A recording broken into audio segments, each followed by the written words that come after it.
apparently there is a ceasefire with Iran and the USA, but a lot of things aren't making sense. Like, one, Iran has said that the war in Lebanon is going to stop, but Israel's now come out and said no.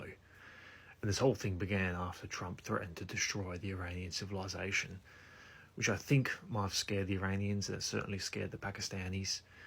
But I'm just struggling to see how this peace holds, because Iran's going to be able to leverage a toll on the Strait of Hormuz, and I don't see how the USA is going to accept that in the long run.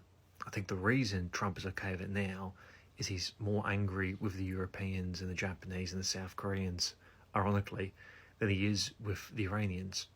So I think he's doing that as a little stuff you to them, to his own allies.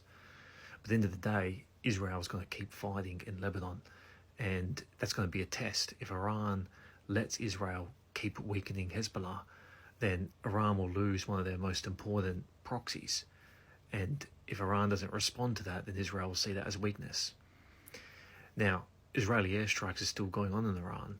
As far as we know, Iranians have still launched rockets and missiles at the Saudi Arabians and people in the Arabian Peninsula.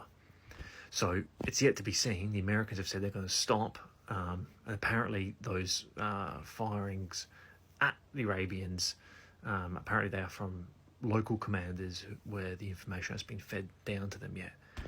But a lot of things don't make sense, especially as it might be the case that that so-called pilot situation was a farce. We don't know this, but in the fog of war, there are a lot of lies.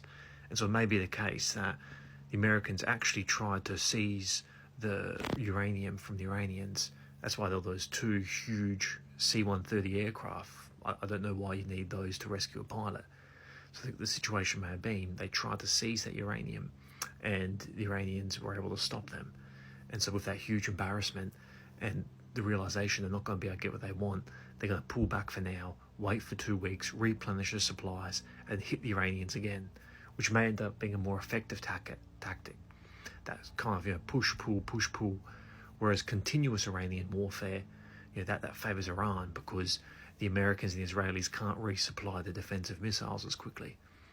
So this is all very weird, and we're just going to have to see. I don't know how Iran's going to let Hezbollah get demolished while they just do nothing. And will America really accept a toll on the Strait of Hormuz? We'll see.